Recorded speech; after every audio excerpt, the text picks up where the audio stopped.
o sea, en esta tarde más bien, para conversar sobre este tema tan interesante. Quiero recordar que la charla que hacemos se enmarca dentro de actividades de difusión de temas de interés de el diplomado de diversidad e inclusión, de gestión de la diversidad e inclusión que tenemos desde hace ya 8 años, alrededor de 8 años, en la Universidad Adolfo Ibáñez.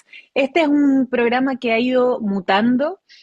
Originalmente estaba centrado estrictamente en diversidad e inclusión, siempre con esta eh, orientación hacia la gestión, cómo dar herramientas específicas para incorporar estas materias en organizaciones, ya sean públicas, privadas, también organizaciones de la sociedad civil. Pero los, cada año hacemos ajustes al programa, porque estos son temas que están en evolución, ¿verdad? Y uno de los temas importantes que hemos ido ajustando en los últimos años ha sido enmarcar el diplomado en los temas de sostenibilidad, mostrar una mirada más amplia. A veces la mirada de diversidad e inclusión asusta a algunas personas. Hoy en día incluso genera uno que otro rechazo, ¿por qué no decirlo?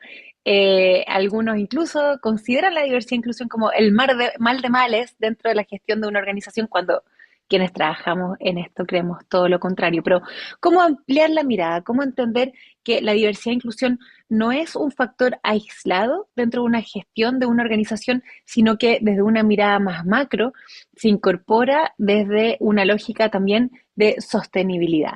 Y para tener esta conversación sobre sostenibilidad, que no se ajusta esta conversación a esta hora, sino que además es una conversación que se proyecta al Diplomado de Diversidad e Inclusión porque incluimos una clase específica sobre esta materia, tenemos en la tarde del día de hoy a Jaime Godoy. Jaime, como bien lo dice ahí su fondo de pantalla, es un funcionario de la Organización Internacional del Trabajo y desde su área de expertise, que son los estándares internacionales en ámbitos laborales, nos va a ilustrar sobre este tema de la sostenibilidad, los derechos humanos y ver también cómo se vincula con la diversidad e inclusión. Así que Jaime, muchas gracias por compartir esta tarde con nosotras.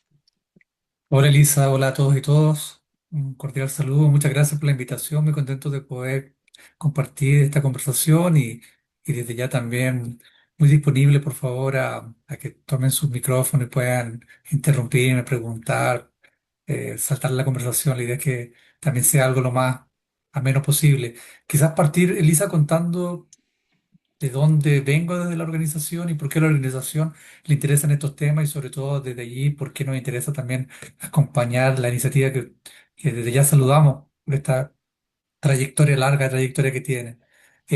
La Organización Internacional del Trabajo es bueno recordarlo, es una organización multilateral que hace parte de la familia de Naciones Unidas, pero que se diferencia principalmente de las otras organizaciones porque tenemos un mandato tripartito. Entonces representamos la mirada estatal, ahí desde los gobiernos, representamos también la mirada sindical, la voz de trabajadoras y trabajadores organizados a través de sindicatos y la voz también de empresas y empleadores. Y en ese contexto, yo diría que una de las características principales de la organización es que es una organización normativa. Y ahí es lo que ustedes probablemente conocerán como los convenios en materia de trabajo, que son tan amplios, pero que abarcan efectivamente aspectos tan cruciales como la no discriminación y la igualdad de oportunidades, ¿no? En ese marco normativo y mandato normativo que tiene la organización, mi labor de trabajo es parte de un proyecto que se llama Conducta Empresarial Responsable para América Latina y el Caribe, y en ese marco nosotros lo que hacemos justamente es apoyar las acciones y también los esfuerzos tanto de gobiernos como de empresas, de empleadores y trabajadores, sindicatos, en avanzar un respeto de los derechos humanos en el marco de la actividad empresarial, derechos humanos que nosotros entendemos como derechos del trabajo, ¿no? Que es un componente clave de la agenda de derechos humanos. Entonces, hago quizás este preámbulo, esta introducción, porque creo que es base como para sentar la conversación de primero por qué nos interesa, y nos interesa efectivamente porque hay temas de derechos fundamentales del trabajo y temas de la agenda laboral de trabajo decente que son claves. diversidad, inclusión, igualdad y no discriminación hacen parte entonces de esta agenda y hacen parte también de este mandato. Pero por otro lado, la pregunta es el cómo, ¿no? Y en el cómo yo creo que tú das clave, eh, apuntas muy clave también en cómo reflexionan ustedes de ampliar la mirada en esta trayectoria de entregar herramientas para gestionar la incorporación de del enfoque de diversidad e inclusión, ¿no? Con distintas organizaciones y cómo en esta ampliación de mirada eh, se acercan a lo que hoy día yo diría que es un consenso transversal sobre lo que entendemos por sostenibilidad, pero lo que es un consenso transversal sobre sostenibilidad tiene también muchas y diferentes herramientas para interpretar, para implementar, para hacer una bajada, ¿no?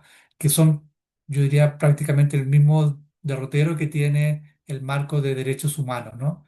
El marco de derechos humanos, si uno mira el ámbito internacional, tienes convenios que son normalmente ratificados por el Estado. En el caso del Estado de Chile tenemos un amplio récord de ratificación y si uno mira además en estos convenios, solamente los convenios, estas convenciones de derechos humanos, y si uno mira solamente los convenios de derechos fundamentales del trabajo, claramente que uno ve una correlación también muy clara sobre el compromiso estatal. Pero la pregunta luego es, ¿cuánto de esto que está en la norma, que está en el estándar internacional, se implementa? ¿Y cuánto de esto genera brechas, ¿no? Y sobre todo, como para responder a las organizaciones, ¿cómo ayudamos a las organizaciones que quieren avanzar y que no necesariamente tienen orientaciones muy claras desde el sector estatal o desde el sector gubernamental en políticas o en regulaciones que ayuden a generar avances y por otro lado también incentivos, porque cuántas de las organizaciones hacen mucho, pero no necesariamente se visibilizan estos esfuerzos o conversan con los esfuerzos de otras organizaciones. Entonces, es muy rica esta conversación en eso, ¿no? En poder quizás mapear y mirar esta mirada desde perspectiva de que hay un origen, pero también en la bajada y en la implementación pueden haber fórmulas diversas. Jaime, te agradezco la introducción porque anticipa el recorrido que vamos a hacer juntos durante esta tarde de conversación, entender cuáles son los estándares, pues, también cuáles, del cuál es al cómo, ¿verdad? Cómo estos estándares se aterrizan y cómo se gestionan dentro de organizaciones. Pero, como tú bien decías, bueno, partamos con el qué es la sostenibilidad. Aseguremos que entendemos todos también el paraguas conceptual sobre el cual vamos a desarrollar esta conversación.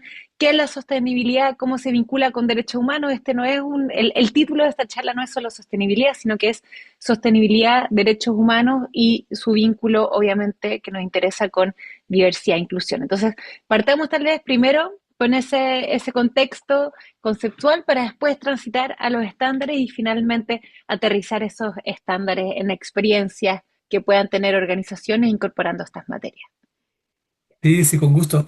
Yo lo primero que diría es que no necesariamente tenemos un concepto unívoco para entender la sostenibilidad y que no ha sido un concepto tampoco que eh, se puede responder desde un solo lugar en el tiempo, ¿no? Yo creo que la primera aproximación que debemos entender para la sostenibilidad, sobre todo mirada o enfocada hacia el mundo empresarial, va de la mano de entender cuál es la contribución que el mundo empresarial, sector empresarial, y cuando hablo del sector empresarial no hablo solamente del sector privado, también entendamos bien que el sector empresarial está compuesto e integrado por también empresas públicas con propiedad estatal. Entonces hablamos de un sector empresarial en general, entonces, entender la contribución que tiene el sector empresarial a la sociedad. Y allí han habido distintas aproximaciones en el tiempo que no han recorrido o no han llevado a recorrer distintos conceptos y que probablemente a ustedes les sonarán, por ejemplo, algunos conceptos como responsabilidad social empresarial o corporativa. Les sonarán hoy día esta lógica de criterios de gobernanza sociales y ambientales. Y le sonará también probablemente esto que se conoce como la Agenda 2030 de Desarrollo Sostenible, ¿no? Entonces uno ve esta trayectoria y este cúmulo de conceptualizaciones, y luego hablaré sobre otras que vienen a sumar hoy día también en la conversación, como empresas y derechos humanos y conducta empresarial responsable. Pero yo creo que lo relevante, más allá de la definición propiamente tal, más académica, es entender que de lo que estamos atrás mirando es identificar la contribución que tiene el sector empresarial, que tienen las empresas a la sociedad, contribución que dicho por los demás, se ha ido densificando en este entendimiento de que no es solamente una contribución que va alejada de su quehacer principal, sino que es una contribución que tiene que dar cuenta de su actividad principal. Y ahí vamos a entrar luego efectivamente esta lógica de si genero daño y genero impacto con mi actividad, no puedo hablar solamente de una contribución para acciones que tienen que ver, por ejemplo, como acciones altruistas o humanistas que no tengan que ver con este daño que generó mi actividad, ¿no? Entonces, también esta contribución ha ido en ese camino. Hoy día yo diría que principalmente cuando hablamos de sostenibilidad empresarial, estamos apuntando a esta idea de que las empresas al tiempo que realizan su actividad contribuyen a la sociedad, pero además hoy día agregamos este valor agregado de contribuyen respetando estándares internacionales y vamos a hablar de cuáles estándares, ¿no? Eh, Principalmente la estructura que ha visto el modelo empresarial para organizar esta lógica de sostenibilidad ha ido organizada bajo, yo diría principalmente estos criterios de gobernanza o gobierno corporativo, criterios sociales y criterios ambientales, criterios que permiten cubrir gran parte de la actividad empresarial al nivel de su desarrollo, pero también de su impacto, y que permiten entender hoy día muy bien por qué se les exige a las empresas que esta contribución tenga también un correlato muy claro a nivel de resultados que son medidos. Entonces, la sostenibilidad ha incorporado una métrica en el proceso de gestión. No es solamente contribuir, sino que también hay un proceso de gestión que mide qué contribución se hace y si esa contribución efectivamente genera resultados como lo ha esperado, ¿no? Hasta allí yo diría que podríamos estar en casi eh, en un marco conceptual muy común o muy aceptado. ¿Dónde vienen las diferencias? Es probablemente en donde reposa la decisión empresarial para aceptar uno u otro modelo de sostenibilidad. Y efectivamente aquí tenemos distintos marcos. Si uno piensa en la lógica de la gestión de la sostenibilidad, hay distintos marcos de gestión de esta sostenibilidad, con distintos marcos de reporte de sostenibilidad y con distintos tipos de compromisos a nivel de la iniciativa. Muchas de estas iniciativas han además, se han desarrollado desde un lugar de voluntariedad, iniciativas voluntarias motivadas por actores diversos. En primer lugar, evidentemente, yo diría el actor consumidor, evidentemente pone la mira aspectos tan claves como los medioambientales, pero también el actor empresarial inversionista pone en la mira exigencias que tienen que ver efectivamente con temas de anticorrupción, que tienen que ver también con temas de respeto de derechos del trabajo, y pensemos en trabajo infantil, trabajo forzoso, pero hoy día aspectos tan claves como eh, igualdad e inclusión o de igualdad y diversidad. Y efectivamente, distintas iniciativas van vistiéndose de algún modo con estas narrativas y se van generando esquemas. Entonces, lo que tenemos hoy día, tenemos varios esquemas de sostenibilidad y lo importante, y aquí hago la relación con derechos humanos y con los estándares internacionales, es que lo importante ha sido que todos estos esquemas, cualquiera sea el esquema que una organización empresarial siga, lo interesante y lo importante es que estos esquemas han ido también aceptando y fortaleciendo en su contenido que responden a los estándares internacionales acordados justamente a través de organismos como el de la OIT, pero también organizados en espacios y acordados en espacios como Naciones Unidas cuando hablamos de las convenciones de derechos humanos. Entonces, cuando hoy día hablamos de un estándar de sostenibilidad, por ejemplo, en materia de diversidad e inclusión, claramente estamos entendiendo que ese esquema ha asumido compromisos para relacionar, por ejemplo, las convenciones de Naciones Unidas sobre derechos de las personas con discapacidad, para relacionar las convenciones sobre la erradicación de toda discriminación contra la mujer, y si pensamos en el ámbito más hoitiano, también efectivamente los convenios que tengan que ver con igualdad en remuneración, con no discriminación en el empleo y la ocupación y otros más, ¿no? Entonces eso es lo interesante también porque finalmente allí uno ve que no es una iniciativa, primero, que se sustenta en el aire, que efectivamente hay un marco normativo que le da orientación, que luego diferente es la gestión de cómo lograr métricas para que las organizaciones vayan avanzando y cumpliendo esta implementación, pero que en cualquier caso los resultados aspirados son resultados que vienen orientados por un marco de derechos humanos, un marco de derechos del trabajo. Entonces, aquí lo interesante de eso, lo virtuoso del espacio donde tenemos iniciativas voluntarias, sector empresarial y marco internacional. Y si sumamos además a eso el marco nacional, porque en realidad lo primero que uno debiera pensar siempre es el piso mínimo, es el cumplimiento normativo nacional, ¿no? Y toda la lógica de compliance que va de alguna manera atrás del cumplimiento normativo, ¿no? Pero si uno piensa en la sostenibilidad, uno va a ver que muchas veces las organizaciones están avanzando y es así, inclusive más allá del piso mínimo nacional. Y están avanzando a veces más rápido que el propio piso mínimo nacional establece a nivel de política o de regulaciones, ¿no? Entonces uno dice, bueno, y aquí y con eso me detengo. Quizás aquí lo virtuoso es que la sostenibilidad como concepto sigue siendo un espacio muy eh, flexible y también fértil para acompañar desarrollos empresariales y de las organizaciones que tanto el comercio internacional, tanto los desarrollos societales te llevan a veces a ir más rápido de lo que el propio Estado puede avanzar, pero siempre hay un marco internacional que orienta todo, ¿no? Es interesante, Jaime, lo que comentas de que eh, estos estándares no son nuevos. Pareciera que estos conceptos, sostenibilidad, empresas, derechos humanos, son relativamente nuevos, pero si tú mencionas la CEDAW fue suscrita en 1979, los Pactos de Derechos Civiles y Políticos el año 66. O sea, estos estándares no son nuevos en cuanto a su creación.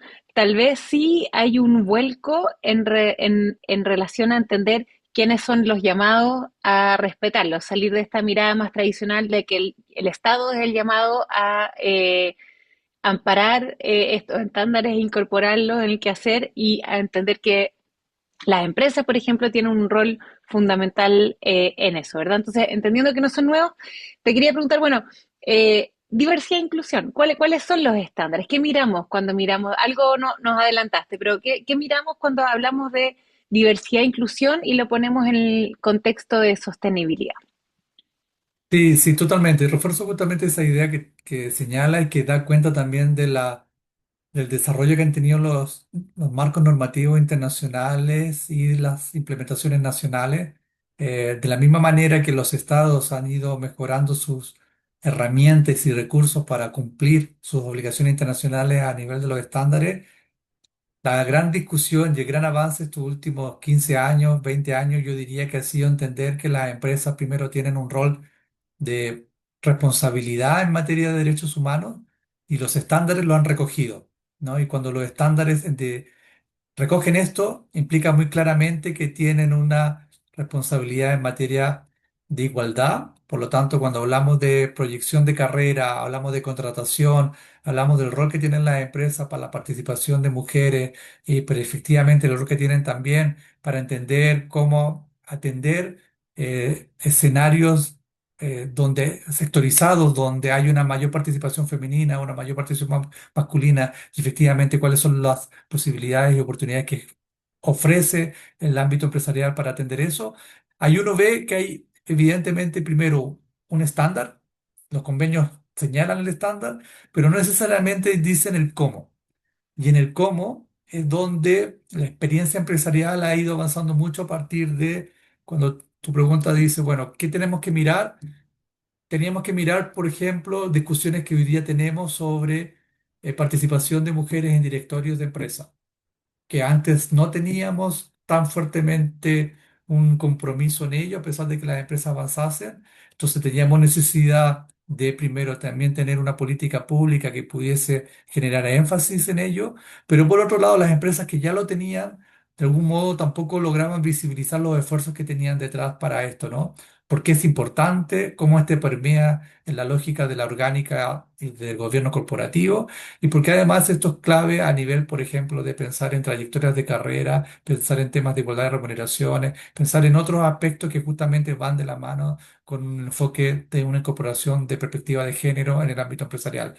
Cuando hablamos de inclusión y pensamos directamente también en personas con discapacidad, probablemente antes del dispositivo legal no teníamos tantos énfasis, pero incluso teniendo el dispositivo legal, eso no resuelve el cómo, porque una cosa pueden ser las ergonomías, pero otra cosa efectivamente tiene que ver con la cultura organizacional y con algunos ajustes y adecuaciones necesarias que son requeridas para que esto sea también sostenible en el tiempo. Entonces creo que eso es muy interesante porque en esto yo diría que la ventaja del trabajo en el ámbito empresarial es justamente de algún modo atender con decisiones que puedan tener un efecto y una repercusión muy inmediata, poder atender también las adecuaciones y los ajustes que se requiere.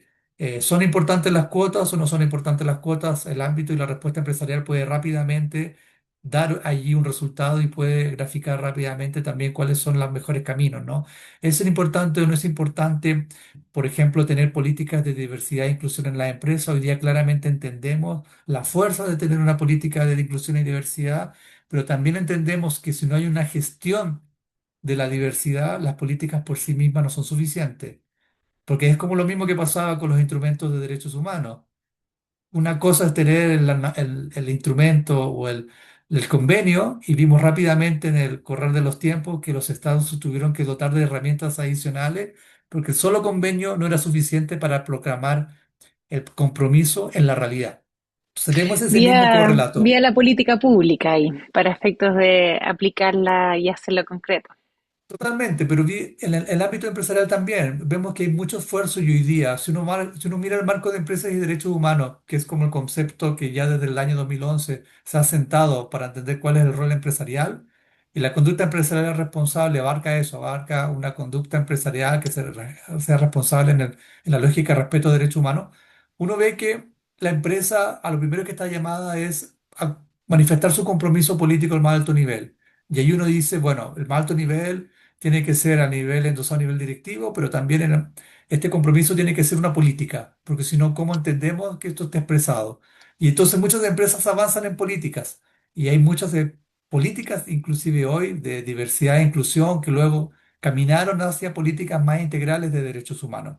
Pero uno se dio cuenta con el primer correr de los años que las mismas empresas que habían adoptado estas políticas dijeron a partir de sus análisis de resultados, que en realidad todavía no veían mejoras concretas sobre la implementación de esas políticas, porque esa política necesitaba además primero permear a la organización.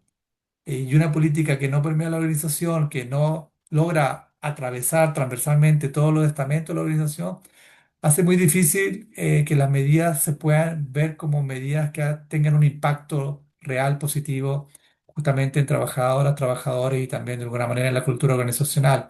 Entonces, ¿cómo entender esas medidas sino a través de sistemas de gestión que generen KPI o que generen indicadores que puedan ser medidos y que puedan ser además, eh, de algún modo, monitoreados regularmente? Y aquí viene toda la lógica de nuevo que la trae la sostenibilidad. La sostenibilidad empresarial en el fondo viene de antes, de mucho antes, cómo la empresa es sostenible a través de eh, capitalizar o rentabilizar mejor sus acciones para su cometido. Entonces, esta lógica que es bien de métrica empresarial, llevada sobre todo al ámbito social, donde sentamos hoy día los temas de diversidad e inclusión, llevan a entender que se requiere una estrategia, se requiere un plan, se requieren métricas, pero también se requiere capital formado, ¿no? Se requiere recursos humanos, personas, digamos, colaboradoras, colaboradores, trabajadoras, trabajadores, que tengan conocimiento y que tengan claridad de, primero, cuál es el compromiso y hacia dónde queremos apuntar. Entonces ahí yo creo que hay ejemplos interesantes.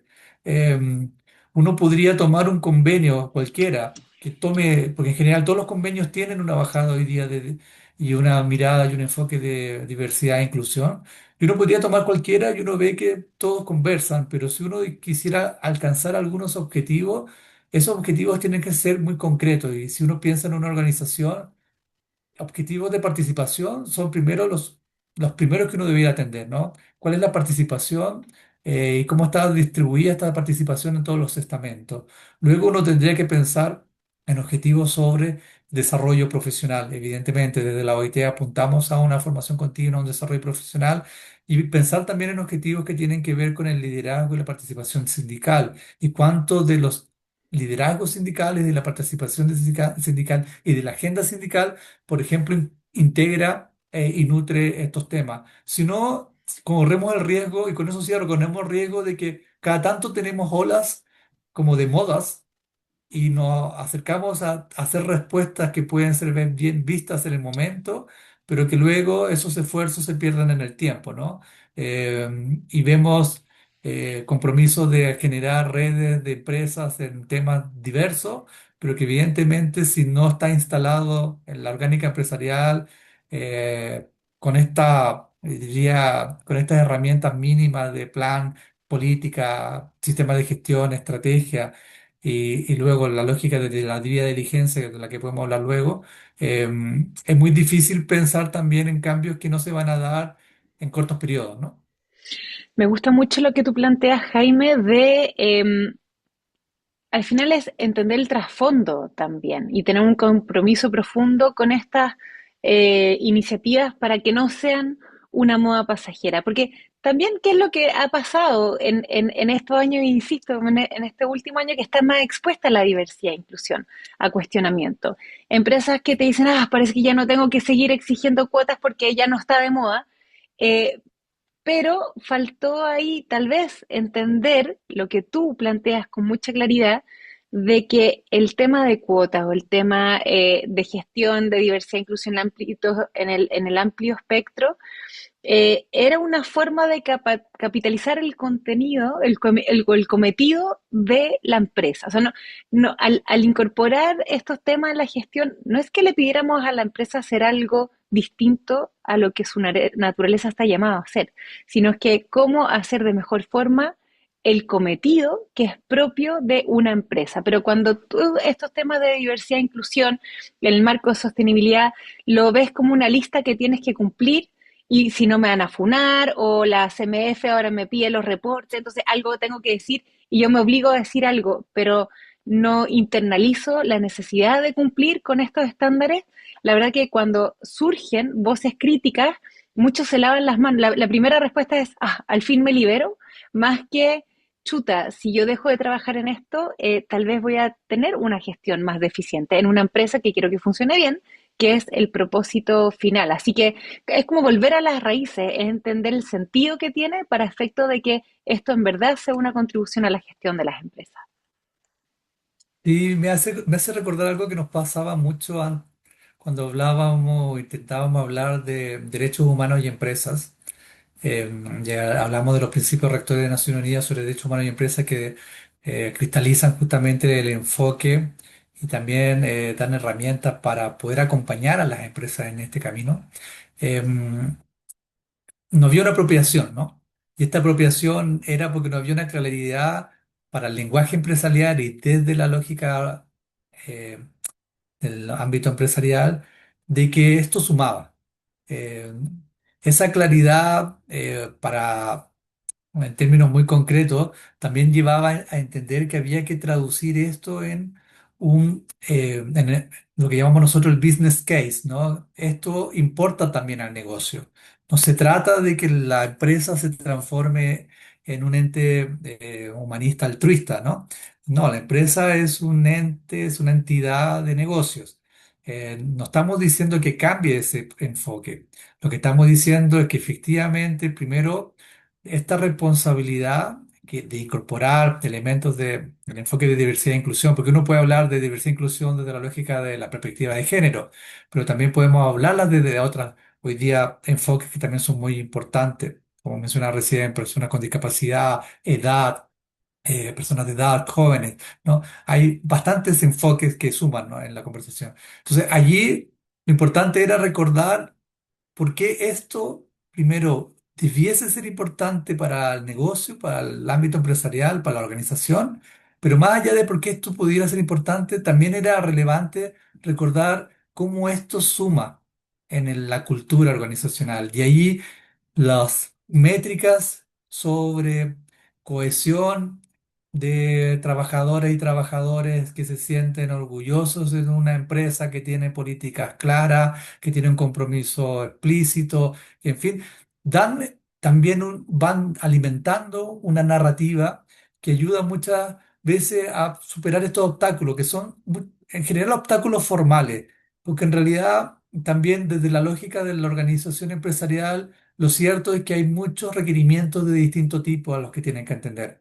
Y en general uno ve también una dispersión de regulaciones y de requerimientos. Incluso si uno mira los esquemas de sostenibilidad a los cuales pueden ser invitados, no están que sean invitados. Si tienen clientes internacionales, los clientes internacionales le van a pedir que asuman certificaciones o que asuman ciertos esquemas. Y así se van, de alguna manera, entrelazando muchos esquemas y se van generando mecánicas de reporte y mecánicas de compromiso que pueden perder el norte de nuevo de por qué esto suma. Entonces, Sí, allí volviendo a ese origen que tú dices de por qué suma, suma tanto porque con esto se responde a la responsabilidad, y ahí el marco de derechos humanos, de conducta empresarial responsable es claro, pero suma también tanto porque hoy día en el desarrollo societal, eso es lo que efectivamente se mira al momento de tener un negocio responsable. Allí nos pasa muchas veces que la discusión es, bueno, miren, en Chile tenemos altos estándares, pero negociamos con otros países que no tienen estos estándares. Bueno, la pregunta de nuevo es, ¿lo hacemos porque entendemos que suma desde la lógica del piso de la responsabilidad y porque entendemos también que sostenerlo ayuda al negocio, ¿no? Y que efectivamente la idea de no retroceder y pensemos, por ejemplo, en la vorágine que cansa a veces los cambios políticos y los gobiernos y los embistes que han tenido políticas de diversidad e inclusión en algunos países que antes eran muy promotores y que luego hemos visto cómo han generado embistes para que esas empresas no tengan tanta, no sean tan vocales o no generen compromisos tan explícitos. Y allí como las propias empresas han levantado también que en realidad ha habido un cambio cultural en la organización que no se puede desconocer y que sacar un compromiso explícito significa también retroceder en la trayectoria del avance y desarrollo que ha tenido esa organización. Entonces uno ve cómo se sostienen ya no necesariamente por el pilar normativo, se sostienen porque efectivamente la cultura organizacional, el desarrollo corporativo ha entendido eso como un plus en su negocio, ¿no? Y eso es súper súper interesante porque en el interesante. fondo, si uno piensa hacia dónde quisiera llegar, evidentemente queremos llegar en materia de diversidad a escenarios de igualdad, escenarios de igualdad de oportunidades, de mayor inclusión, de mayor participación, pero sobre todo yo diría que estamos aspirando a llegar a escenarios donde estos aspectos hoy día de derechos humanos conviven armónicamente, ¿no? Estos distintos ámbitos de derechos humanos conviven. Y ahí quiero destacar, Jaime, el contenido del programa de diversidad e inclusión, porque este es un programa que desde sus orígenes apunta a potenciar la gestión de grupos históricamente vulnerados, incluyendo migrantes, incluyendo personas de la comunidad LGTBI, mujeres, personas en situación de discapacidad. Tenemos también pueblos originarios que los sumamos después, no eran la versión original del programa, pero hoy día sí son parte. Y porque muchas veces las iniciativas de inclusión responden a esas necesidades especiales, pero también a veces las necesidades son transversales. Entonces, esta mirada amplia que tú destacabas, Jaime, desde los estándares internacionales, el diplomado siempre la ha tenido, porque hay diplomados que pueden ser sobre mujeres o género, que incluye ya mujeres, comunidad LGTBI, pero creo que la mirada comprensiva facilita también la gestión desde una empresa, porque te permite ir avanzando a distintos niveles a un ritmo más o menos parecido y no y evitar estar siempre en esta actitud reactiva, como solo pensé en mujeres, pero ahora me dicen qué hago con las personas en situación de discapacidad o que cómo incluyo los migrantes. Entonces, esa mirada panorámica es uno de los características más centrales del diplomado. Y también es interesante porque tú hablabas, bueno, a veces hay cambios de gobierno que miran a las empresas o que exigen a las empresas de distintas formas. También hay cambios sociales. Imagínate el EI, cómo nos ha pegado como sociedad. Estamos recién empezando a ver, y lo digo porque tú desde la OIT me imagino que obviamente debe ser una de las inquietudes número uno de cómo cambian las relaciones interpersonales, cómo cambian las relaciones laborales, las fuentes de trabajo. Y ahí la diversidad e inclusión creo que tiene desafíos importantes. Una sociedad que está cambiando. ¿Cómo ayudamos también a todos quienes forman parte de esta comunidad dentro de una organización a adecuarse a estos nuevos tiempos? Y si no tienes esta mirada consciente de permitir cambios armónicos para todas las personas, efectivamente también se te pueden quedar personas que son parte de grupos históricamente vulnerados mucho más aislados y cómo respondes a ellos, ¿verdad? Porque dentro de una empresa tú haces comunidad. Esto no es solo cumplir un horario, es ser parte de un todo y la adecuación a los cambios sociales ahí es importante. Y pasemos a la parte más concreta. Jaime, tú, bueno, decías, bueno, partamos con participación. O sea, una empresa que quiere meterse en estos temas si no incorpora participación, tal vez es difícil hacer las cosas bien. Yo me acuerdo que hemos tenido otras conversaciones previas donde tú has dicho el orden que sea, pero partan. O sea, no, tampoco hay un mundo ideal. Tal vez tienes alguna inquietud, una iniciativa particular. Ese puede ser el gancho motivacional para meterte en diversidad e inclusión mirado desde la sostenibilidad y derechos humanos. Tómalo, porque también a veces esperar el momento ideal hace que llegues tarde en estas materias. Entonces, cómo gestionarlo y tal vez qué ejemplos concretos o de participación o de otras iniciativas de gestión de la diversidad e inclusión podrías compartir con nosotros para tal vez quienes están conversando con nosotros se imaginen iniciativas particulares en las que tú puedes promover e incorporar en tu lugar de trabajo. Sí, sí, totalmente. En realidad, yo diría que las empresas suelen estar muy bien posicionadas para innovar en prácticas. Si hay voluntad, lo hacen. Y suelen además ser muy, yo también diría, eh,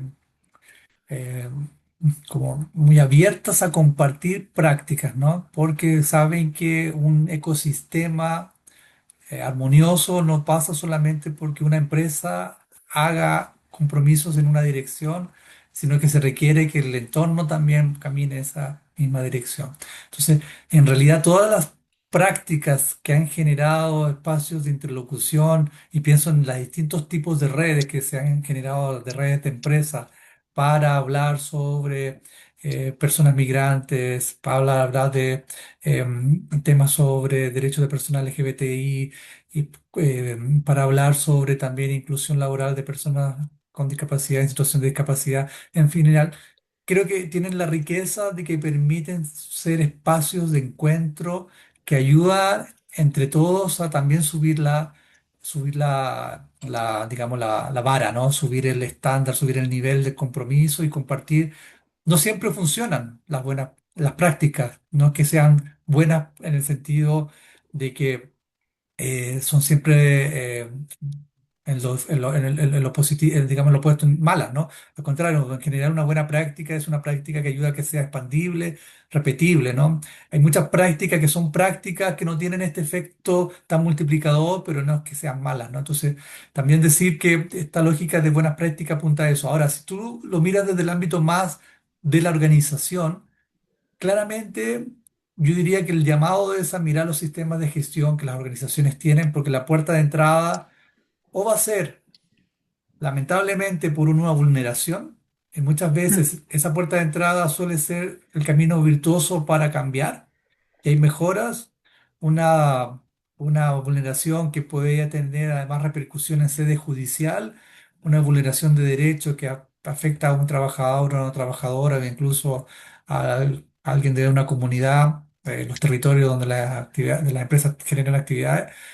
Puede ser el camino de entrada, pero si no, normalmente las empresas y las organizaciones tienen en su sistema de gestión bien identificados espacios que tienen que ver, como por ejemplo, hablamos de un minuto de las políticas, pero otros espacios que son muy clave tienen que ver, hoy día tenemos algo que se levantó por el sindicato, que por ejemplo tiene que ver con eh, sobre todo la discusión, pensemos, del convenio 190 y la ley Carin y la bajada Mm, en Chile de los protocolos de acción en materia de acoso en el ámbito laboral o maltrato en el ámbito laboral o violencia en el ámbito laboral. Y justamente cómo las empresas y las organizaciones tienen que tener protocolo. Entonces se levantan preguntas tan simples como si un colaborador o un trabajador es el más capacitado o capacitada para atender situaciones de este tipo y las movilizaciones o movilidades de los puestos durante la investigación. Entonces, se generan solamente por decir preguntas que son súper válidas, que no tienen necesariamente una respuesta, que se han ido estructurando a nivel de distintas prácticas muchas veces, pero también a través de orientaciones que luego vienen posiblemente más tardías. Entonces, la organización tiene y capitaliza muchas inquietudes sobre qué hacemos cuando tenemos una situación que toca temas o podría tocar temas de diversidad para promoverla, pero también tú podrías tocar temas de diversidad e inclusión de manera de vulnerarlas, ¿no? ¿Y qué hacemos allí? mm. Entonces, al momento de atender desde dónde se origina esa inquietud o esa situación, la pregunta es, y ahí es donde de alguna manera nosotros entramos a orientar, es, bueno, ¿cuál es la manera que como organización quieren abordar y enfrentar esto? Y lo van a generar a través de ocupando algunos de los canales que tienen, los comités paritarios, el comité sindical, en fin, van a ocuparlo a través del canal de la dirección, en fin, van a ocuparlo a través de qué vía, porque lo importante es que cualquiera que sea la vía, esto se instale como una conversación dentro de la organización.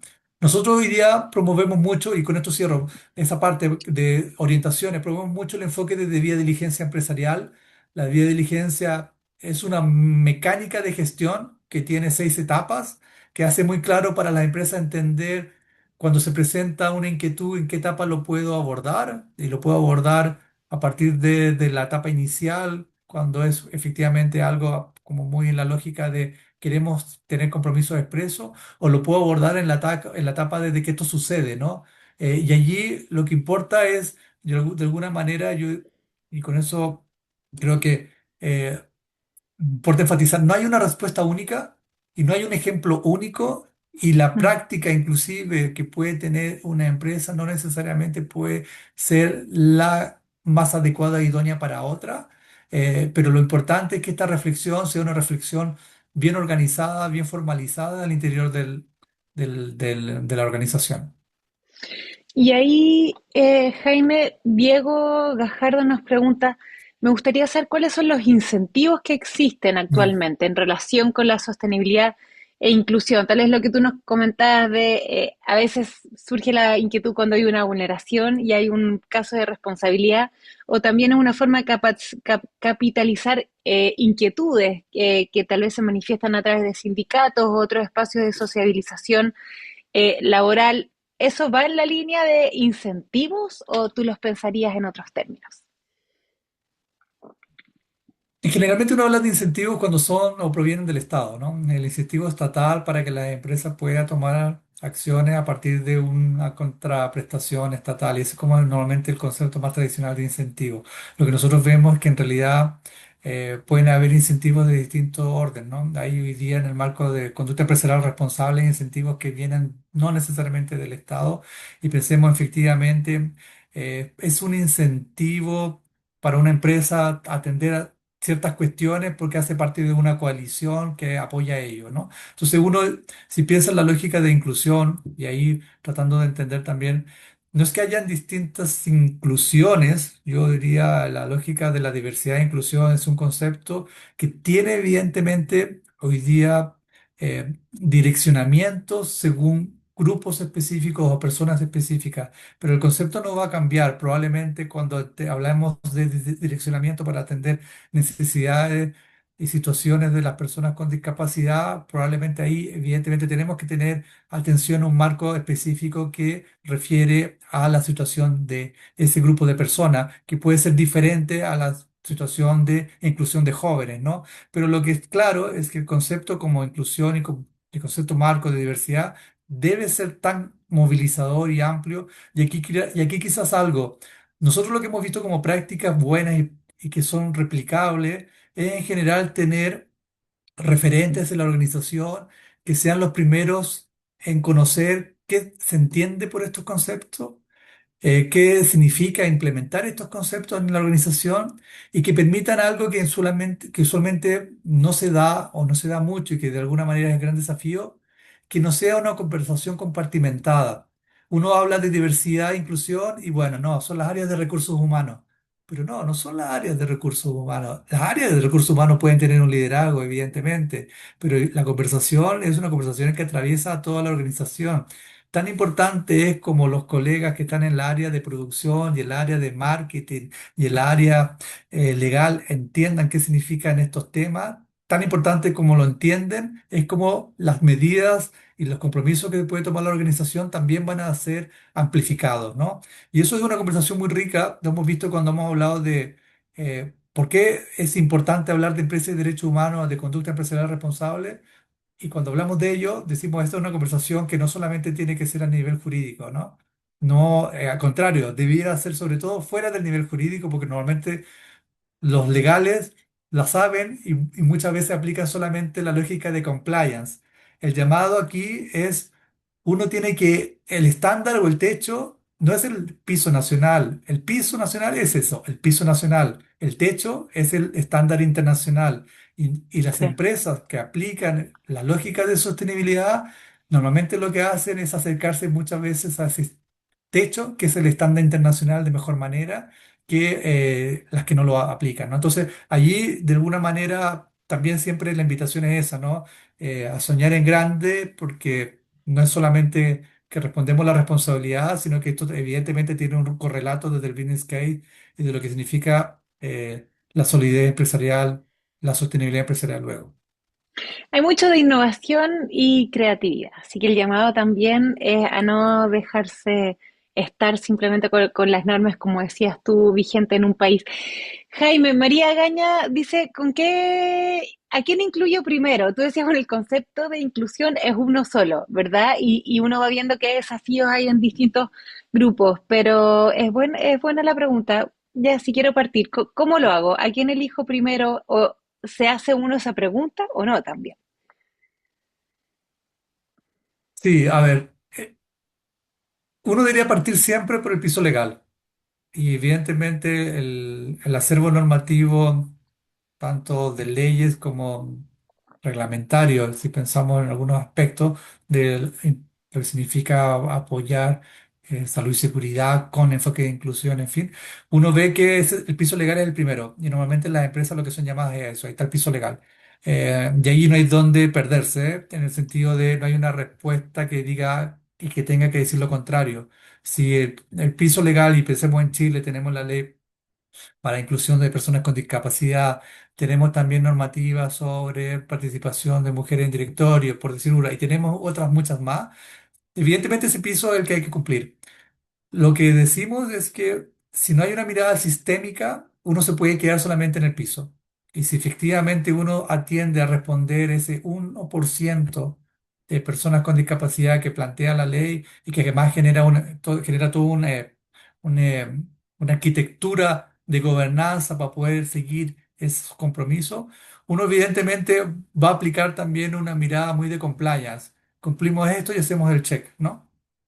Cuando hablamos del enfoque de sostenibilidad, se cruzan otras variables que van más allá de solamente hacer el check.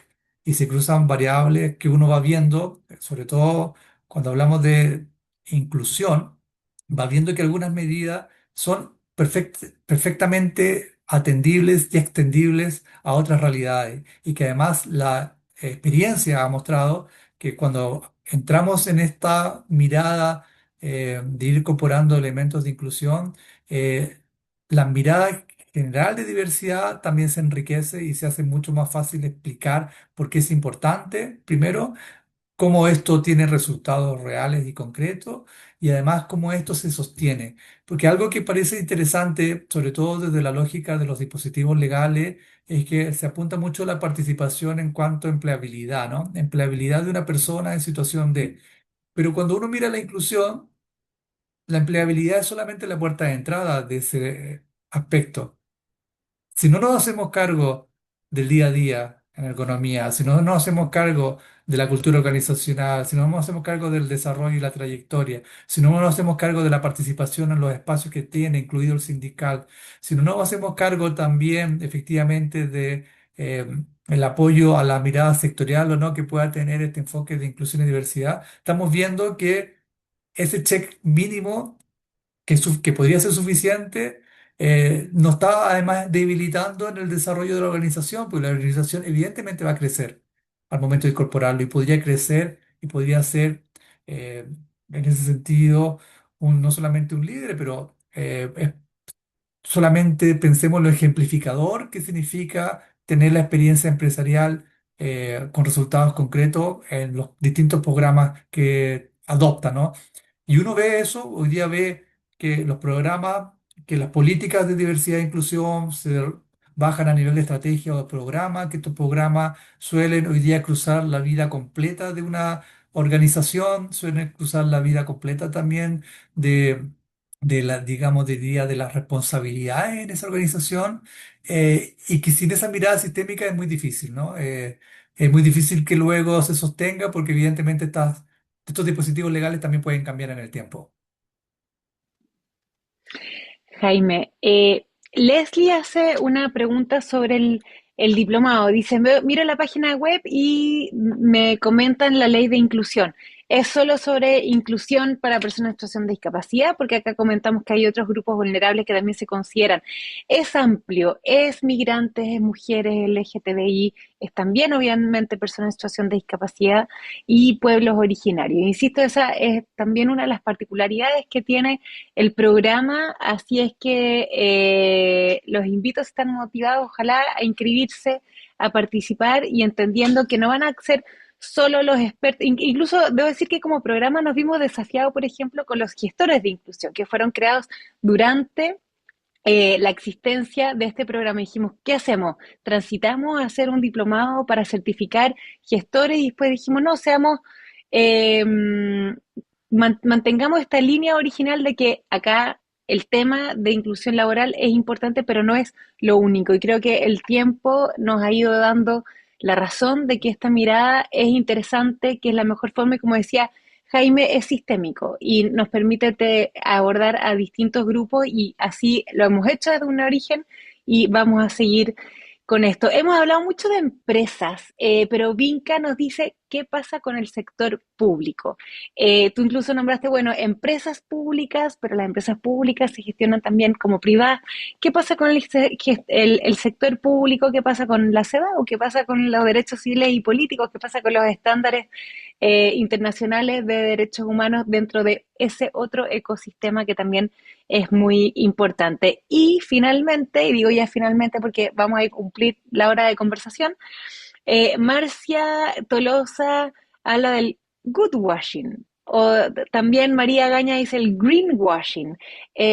¿Cómo hacemos para que esto sea una realidad y un compromiso profundo y no solo un lavado de imagen para quedar bien, pero no con una vocación de transformación real? Sí, en estándar internacional habla de que el Estado tiene el principal rol, el principal deber, el prioritario deber. Si eso lo trasladamos al ámbito empresarial, tiene que en el fondo que obrar con el ejemplo en el ámbito empresarial. Por lo tanto, el ámbito empresarial público, empresas públicas o empresas donde el Estado tiene participación, tendrían que ser las que llevaran el liderazgo en los temas, sobre todo de responsabilidad en derechos humanos y evidentemente en la lógica de sostenibilidad. Si eso acontece o no acontece, es el gran dilema. Un estudio reciente de la Universidad Católica que invito a que lo puedan consultar, ¿no? La auditoría lo acompaña. Publicamos la versión 2025 en enero. Este estudio de la Universidad Católica compara la evaluación de empresas del IPSA, que son las principales, las más grandes, digamos, que cotizan en la Bolsa de Santiago, y compara también las públicas.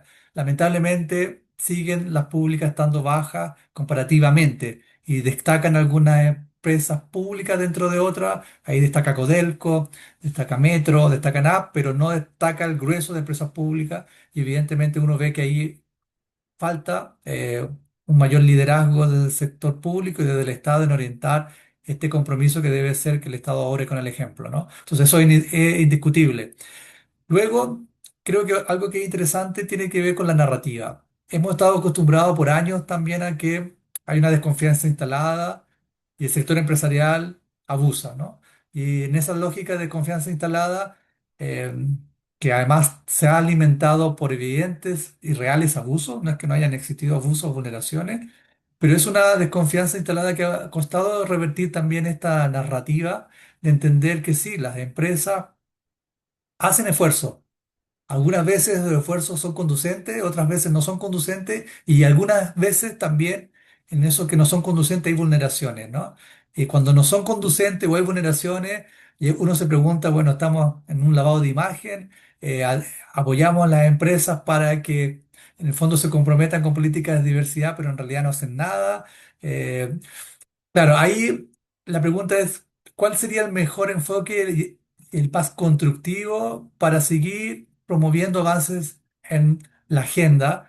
Eso no es sino a través de la comprensión y el fortalecimiento de capacidades constantes. Ahí nuestra mirada desde, sobre todo desde OIT, del organismo internacional, es que estos temas deben ser temas de conversación cotidiano. Hace 10 años atrás era muy difícil hablar de empresas y derechos humanos, no se entendía. Hoy día se entiende que la empresa tiene un rol que va más allá de entregar, por ejemplo, dinero para obras sociales, sino que va a un rol efectivamente en mirar que tienen una responsabilidad con su actividad.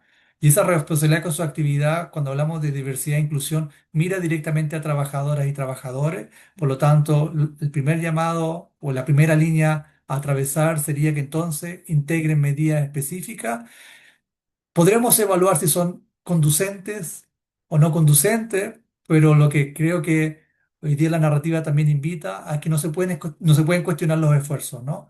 Los esfuerzos son múltiples y la importancia de no cuestionar los esfuerzos no significa no ser crítico, al contrario, creo que es importante siempre ser crítico y revisar qué tiene efectos, pero hay que participar en esa conversación. Entonces, en vez de cuestionar, la invitación siempre es a participar y ahí la invitación es al sector empresarial. Abran el espacio para que la participación no solamente sea a nivel de sus primeras líneas de atención, que serían sus trabajadores y trabajadores.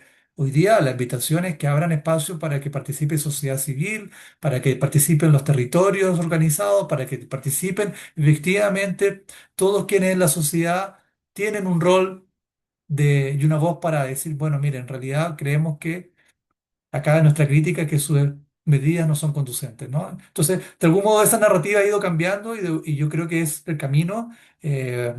Todos somos parte de la solución. Evidentemente las empresas son las primeras llamadas en el quehacer empresarial a asumir ese rol y esa responsabilidad. Y también hay, Jaime, muchas veces una narrativa para sociabilizar internamente. A veces hay un forcejeo interno, las cuotas. Van a haber más mujeres, vamos a bajar el nivel entonces. O van a contratar mujeres porque hay que contratarlas, o las mujeres nos vienen a quitar los puestos de trabajo. Obviamente yo no comparto ninguna de estas afirmaciones, pero uno no puede dejar de reconocer que hay algunos lugares donde sí se piensan, se dicen, a veces se dicen menos, ya, pero sí están en el aire. Entonces también hacer un trabajo de transformación cultural para entender, no hacia afuera, pero desde dentro, la importancia de estas materias para efectos de que sean sostenibles en el tiempo.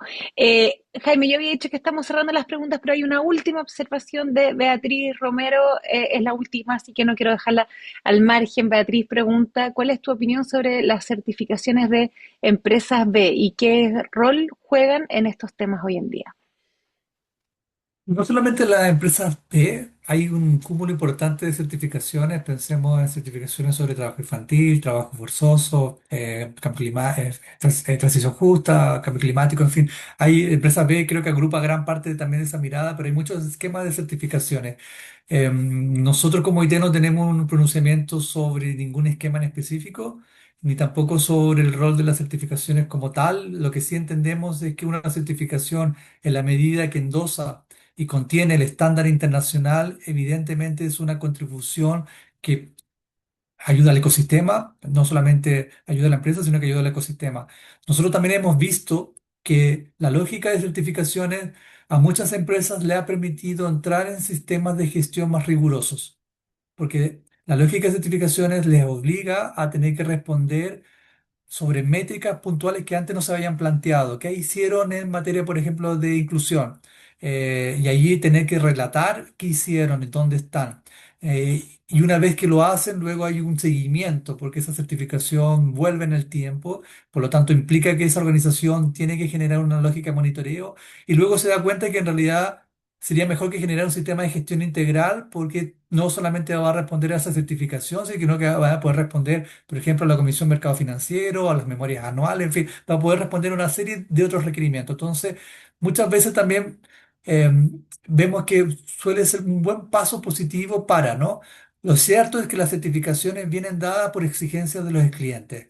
Y ante las certificaciones de los clientes, muchas veces la pregunta que está detrás es cuánto de efectivo al nivel del contenido de lo que se certifica, da cuenta de la realidad de lo que sucede, ¿no? Y ahí también el camino ha sido a ir primero a generar más transparencia de estas certificaciones, de manera que terceras partes, sociedad civil, que sigue estos temas, pueda también tener una mirada sobre el rol y el comportamiento empresarial, evitar justamente lo que podría ser un lavado de imagen a partir de una certificación. Entonces las certificaciones también buscan hoy día cuidar de mejor manera que lo que se certifica, y hay auditores sociales que van al territorio y hacen contraste, sea real, no sea verídico. Pero el ámbito de derechos humanos camina hacia allá, camina a que no basta que yo diga que estoy comprometido, importa que diga cómo estoy comprometido, qué he hecho en este compromiso y cuáles son los resultados y las eventuales mejoras que hay que implementar, ¿no? Y esto, de nuevo, lo repito y lo repito, entonces se genera una métrica, ¿no? Entonces creo que ahí, eh, insistimos, todo camino ayuda, el estándar internacional siempre es el orientador, y de la medida que nos alejemos, ¿no?, del estándar internacional, uno rápidamente puede detectar también, de algún modo, por dónde podrían estar las preocupaciones y por dónde podrían venir también los desincentivos o las brechas que hay que colmar. Gracias, Jaime, por tus respuestas, por este tiempo, por ayudarnos a entender mejor los desafíos de la sostenibilidad dentro de las empresas con esta mirada de derechos humanos. Y los dejo a todos y todas quienes participaron de esta charla, que revisen la página web, pueden hacernos preguntas. Estamos Claudio Sarmiento, Elisa Walker acá presentes, somos las codirectoras, podemos aclarar dudas que tengan para efectos de ir desde ya preparando una nueva generación formada en estas materias. Y quiero decir, Jaime decía, las empresas son generosas con sus conocimientos en estos temas y yo creo que eso lo hemos ido viviendo nosotros en el diplomado, cómo hemos ido haciendo comunidad con exalumnos que trabajan en distintas empresas u organizaciones también, organizaciones públicas incluidas, que se genera una comunidad donde compartes experiencia, dudas o buscas conocimiento a través de quienes se han ido formando para efectos de no inventar la rueda. Hay mucho material disponible y a veces uno se siente más solo de lo que está. Es importante, de nuevo, ser comunidad para recorrer este camino juntos. Así que muchas gracias por su atención y ya estaremos a finales de mayo, principios de junio, haciendo otra charla para indagar con más profundidad sobre temas de interés del diplomado. Que estén muy bien. Muchas gracias. Muy Feliz, buenas feliz noche. tardes, que estén muy bien. Buenas tardes, nos vemos.